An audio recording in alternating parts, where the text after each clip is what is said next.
based on the works of Karol Wyszyński. Diaries of Magic Eyes.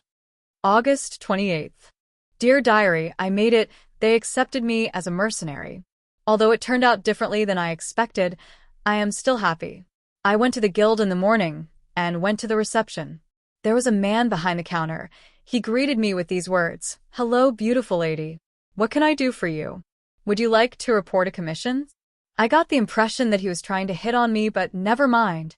As soon as I told him the reason for my visit, he burst out laughing throughout the room.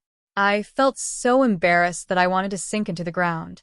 Then I heard a dull bang. It was the sound of a book hitting the receptionist's head. I saw a short woman standing behind him, who started to scold him for how he treated me. She told him to clean up in the back and started to serve me. The first thing she did was apologize to me for this idiot. Then she told me that it was very rare for a woman to report to be a mercenary for physical reasons. For this reason, they do not have set criteria for evaluating candidates, and each candidate for mercenary must pass a test. I was worried that I would not achieve my goal. The receptionist noticed this and decided to comfort me. She said that she was the co-owner of the guild, and in the past she also wanted to become a mercenary like her father and brother, but her body made it impossible. She noticed that I had a well-built body and I could be suitable. That is why she decided to help me, giving me a task to pass.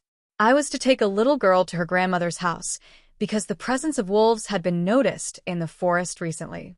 I think I had heard this story somewhere. Never mind, I agreed immediately.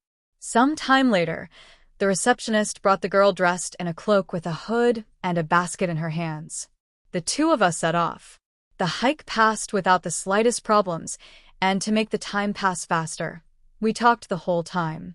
When we got there, the girl's grandmother asked me for a favor. She wanted me to take some treats to her son, who worked in the forest as a lumberjack. After a short while, I reached the lumberjack's outpost, but the man was not there. The other lumberjacks, who had not seen him since morning and were starting to worry, together we set off to search. Suddenly we heard a cry for help. Of course, it was the old woman's son, who had hidden between the rocks from a large black bear. The lumberjacks said that it must be the black misfortune, a bear that has been plaguing the nearby areas for years. I had no choice but to fight.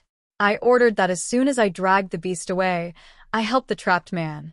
I ran to the side, picked up a rock and threw it, attracting attention. When we were far enough away, I drew the scythe from my back and waited for him to attack.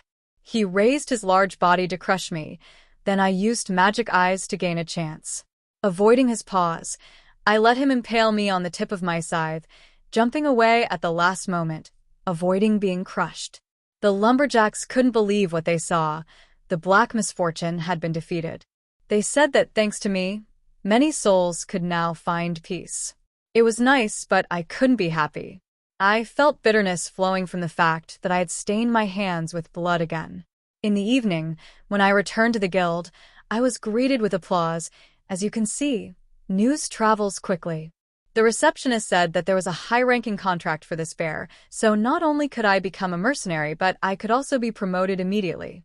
I asked what was going on because I didn't understand. They explained to me that mercenaries have their own ranks, ascending from novice, seasoned novice, mercenary, experienced mercenary, ending with veteran. The order was for the 4th rank, but they couldn't give me a higher rank than the 3rd.